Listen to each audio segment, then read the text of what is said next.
This next blog posting is going to be a excerpt that I'm going to read from my wife's blog.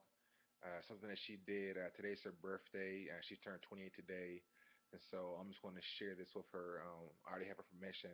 Just want to share the blog with you all. My wife is a very strong, a very resilient woman, a very beautiful woman, the woman that I love very much. I just want to share this, what she wrote this morning. Reflections as I turn 28. There's always a testimony in tragedy, and this is my story, my testimony. Last November 29th, 2012, I lost my firstborn baby boy,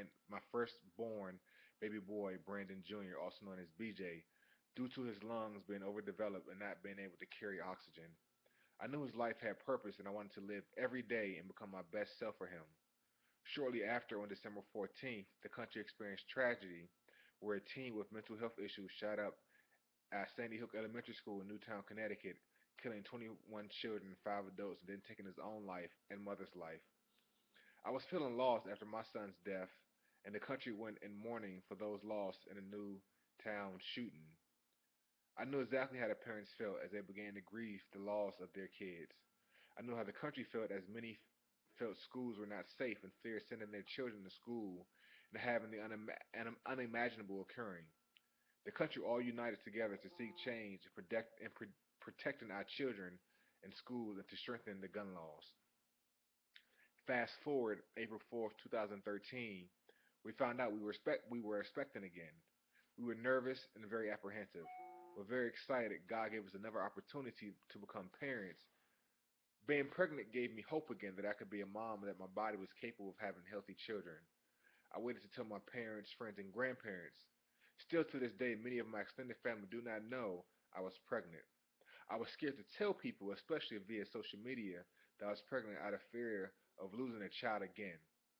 I wanted to wait until after I was 20 weeks, 5 months along.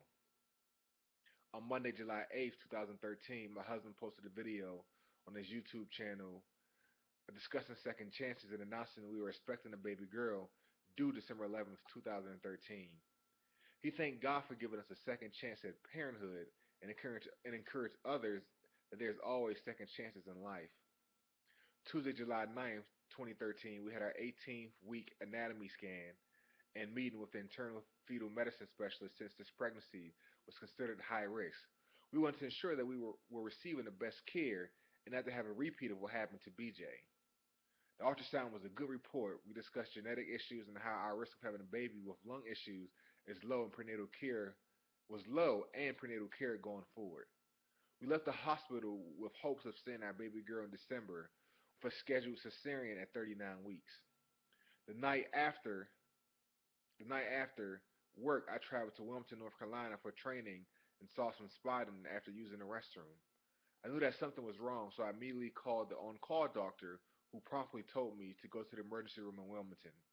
It was my second time in Wilmington, so I did not know where the hospital was, nor did I know what to do if they kept me overnight. I was there by myself. I was scared, and after talking to my doctor, called my husband. He assured me that everything was going to be all right, but in the back of my mind, I knew it wasn't. He was almost in the car driving to Wilmington, but I told him to wait until they tell me what is going on. They ended up taking blood, urine, and checking the baby's heartbeat with a Doppler. They said since I wasn't experiencing any cramps, that sometimes second trimester spotting is common, if I was cramping or continued to bleed to go back to the ER. Over the next few days, I didn't really have any major spotting and drove back Thursday night to return to work Friday. On Friday, July 12th, 2013, I woke up with cramps and bleeding and immediately told my husband something isn't right. We need to go to the ER. I started having contractions and back labor and knew that the inevitable was occurring. I was in shock.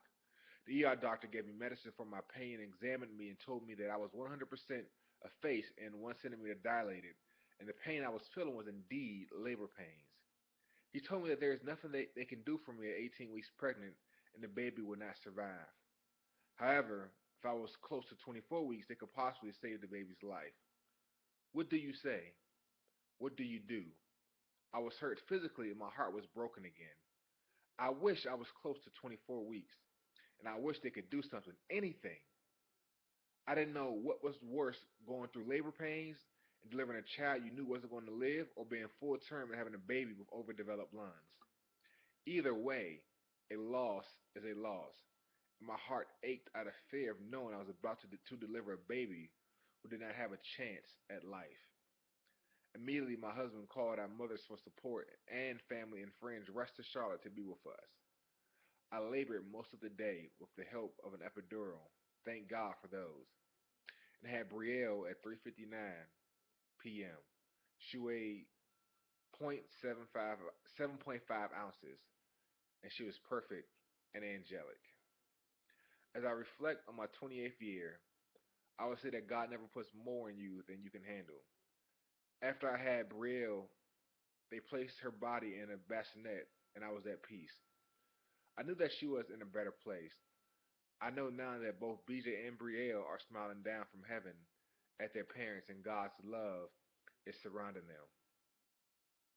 On Saturday, July 13, 2013, the verdict of George Zimmerman versus Florida was announced, and George Zimmerman was found not guilty on all counts of killing Trayvon Martin, an innocent, unarmed teen. Zimmerman left that courthouse as a free man, and Trayvon Martin is in heaven with my babies. I couldn't help but think of Trayvon Martin's mom, Sabrina Fulton. I knew how she felt. I know how it feels to lose children. I admired the strength of both of Martin's parents and their faith in God. The country again, just like they did last December, came together and protested for justice on behalf of Trayvon Martin and the Stand Your Ground law. There were marches from San Francisco, New York City, Portsmouth, Virginia, and Sanford, Florida for justice. My kids would have been just like Trayvon. It seems like in times of tragedy in my life, there continues to be tragedy in our country. And God reminds me that He's always in control. I'm at peace knowing BJ and Brielle are in a better place. There's always a testimony and tragedy, and this is my story. This is my testimony.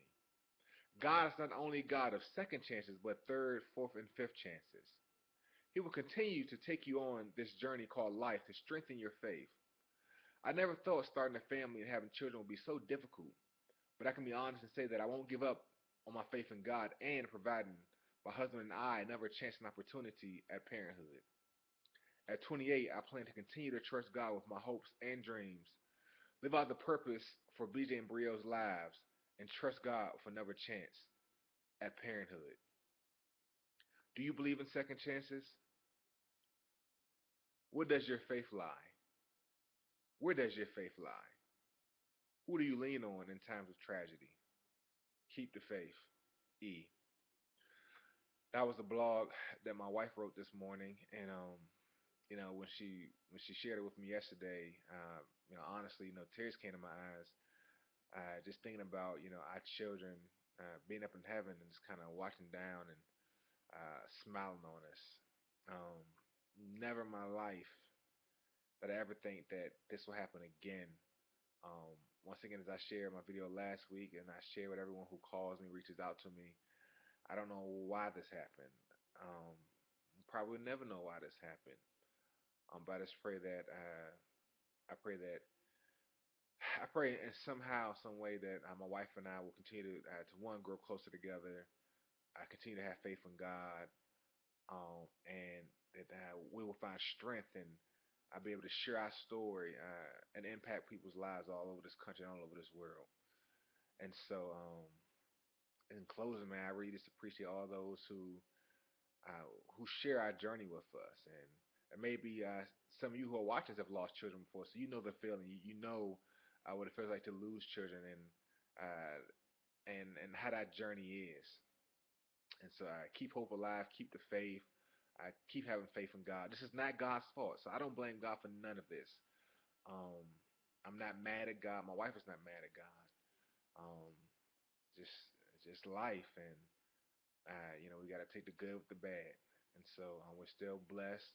We still have faith, and I pray that your faith is strengthened, encouraged, and inspired by this as well. Be blessed. Until next time, love you all. Peace.